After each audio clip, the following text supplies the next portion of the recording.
வணக்கம் மக்களே, வணக்கம். சற்று முன் கிடைத்திருக்கக்கூடிய ஒரு முக்கியமான தகவல் ஒன்றை தான் பார்க்க போகிறோம் மக்களே.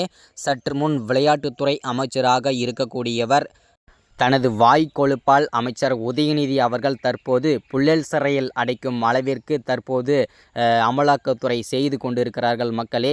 அப்படி என்ன தவறு செய்துவிட்டார் அமைச்சர் உதயநிதி அவர்கள்?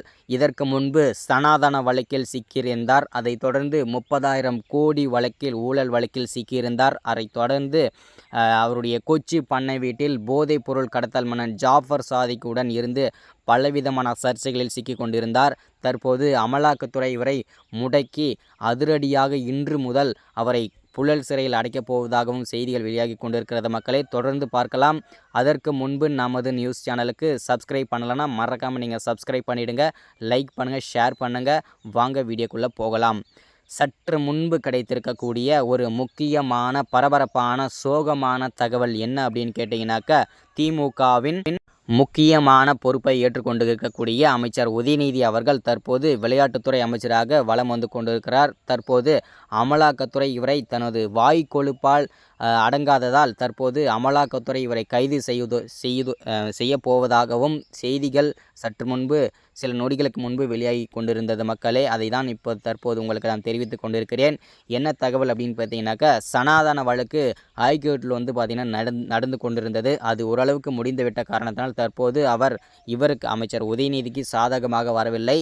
அதனால் தற்போது அமலாக்கத்துறை கைது செய்யப்படுவதாகவும் தகவல் வெளியாகி கொண்டிருக்கிறது மக்களே. இதைத் தொடர்ந்து 30,000 கோடி ஊழல் வழக்கிலும் தற்போது சிக்கியிருந்தார். இந்த 30,000 கோடி என்ன ஆனது, எங்கு கொண்டு போனது, அது மட்டுமல்லாமல் யார் ஆட்டையே போட்டார்கள் என்று இதுவரை தெரியாமல் போனது. இந்த வழக்கிலும் சேர்த்து அமைச்சர் உதயநிதியை அதிரடியாக அமலாக்கத்துறை இன்று கைது செய்து செந்தில் பாலாஜி இருக்கும் சிறைக்கு பக்கத்து சிறையில் அடைக்கப் போவதாகவும் தகவல் வெளியாகி கொண்டிருக்கிறது மக்களே. செந்தில் பாலாஜினோன்னு எல்லாருக்குமே ஞாபகம் வந்திருக்கும். கிட்டத்தட்ட 1 வருடத்திற்கும் மேல் புழல் சிறையில் அடைக்கப்பட்டும் ஒரே திமுகவின் அமைச்சர் செந்தில் பாலாஜி தலைவர் தான். ஸோ ஏன்னா வந்து பார்த்திங்கன்னா அவ்வளவு குற்றங்கள் செய்திருந்தார் செந்தில் பாலாஜி அவர்கள். தற்போது அதைத் தொடர்ந்து அமைச்சர் உதயநிதியும் இன்று முதல் புழல் சிறையில் அடைக்கப்படுவார் என்று எதிர்பார்க்கப்படுகிறது. அதை நம்ம பொறுத்திருந்து தான் பார்க்க வேண்டும் மக்களே.